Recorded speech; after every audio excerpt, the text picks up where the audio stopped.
बिस्मिल्लाहिर्रहमानिर्रहीम। अस्सलामु अलैकुम वरहमतुल्लाहि वबरकातुहू। इस वीडियो के अंदर मैं अपने तमाम दोस्तों को सलातुत तस्बीह पढ़ने का तरीका बताऊंगा कि सलातुत तस्बीह किस तरह पढ़ी जाती है। तो स्टार्ट करते हैं, लेकिन उससे पहले जिन दोस्तों ने अभी तक मेरा चैनल सब्सक्राइब नहीं किया वो सब्सक्राइब करें और साथ लगे बेल आइकन पे ज़रूर क्लिक करें ताकि मेरी हर नई आने वाली वीडियो आप तमाम हज़रात तक बआसानी पहुँच सके। तो चलिए शुरू करते हैं सलातुत तस्बीह पढ़ने का तरीका। सबसे पहले तकबीर तहरीमा कहते हैं, अल्लाहु अकबर। उसके बाद सुब्हानक अल्लाहुम्मा व बिहम्दिका व तबारक अस्मुका व तआला जद्दुका व ला इलाहा गैरुक पढ़ें, यानी सना पढ़ें। सबसे पहले तकबीर तहरीमा, उसके बाद सना, और सना के बाद 15 मरतबा सुब्हानल्लाहि वल्हम्दुलिल्लाहि वला इलाहा इल्लल्लाहु वल्लाहु अकबर पढ़ें। फिर आऊज़ु बिल्लाह और बिस्मिल्लाह पढ़ें और फिर सूरह फातिहा पढ़कर कोई सूरत मिलाएं। सूरह फातिहा और कोई सूरत जैसे आम नमाजों के अंदर हम पढ़ते हैं।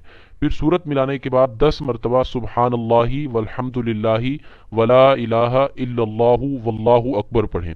उसके बाद रुकू में जाएं हस्बे मामूल और 3 बार सुब्हान रब्बियल अज़ीम पढ़ने के बाद फिर 10 मरतबा सुब्हानल्लाहि वल्हम्दुलिल्लाहि वला इलाहा इल्लल्लाहु वल्लाहु अकबर पढ़ें।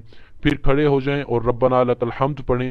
फिर रब्बना लकल हम्द पढ़ने के बाद 10 मरतबा दोबारा सुब्हानल्लाहि वल्हम्दुलिल्लाहि वला इलाहा इल्लल्लाहु वल्लाहु अकबर पढ़ें। फिर पहले सजदे में 3 बार सुब्हान रब्बियल आला पढ़ने के बाद दोबारा 10 मरतबा सुब्हानल्लाहि वल्हम्दुलिल्लाहि वला इलाहा इल्लल्लाहु वल्लाहु अकबर पढ़ें। फिर कादा यानी 2 सजदों के दरमियान बैठने की जो हालत होती है उसमें भी 10 मरतबा सुब्हानल्लाहि वल्हम्दुलिल्लाहि वला इलाहा इल्लल्लाहु वल्लाहु अकबर पढ़ें।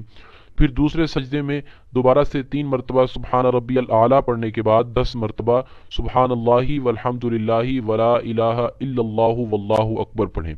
ये एक रकत मुकम्मल हो गई। इसी तरह दूसरी, तीसरी और चौथी रकत को भी बिल्कुल पहली रकत की तरह अदा करना है और पहली और तीसरी रकत में सना पढ़ना बेहतर है। पहली रकत में और तीसरी रकत में सना पढ़ना ये बेहतर है। तो ये है सलातुत तस्बीह का तरीका। शब बारात भी नज़दीक है तो उसके अंदर भी हमें चाहिए कि हम सलातुत तस्बीह पढ़ें और इस तरीके के मुताबिक हम उसे पढ़ने की कोशिश करें।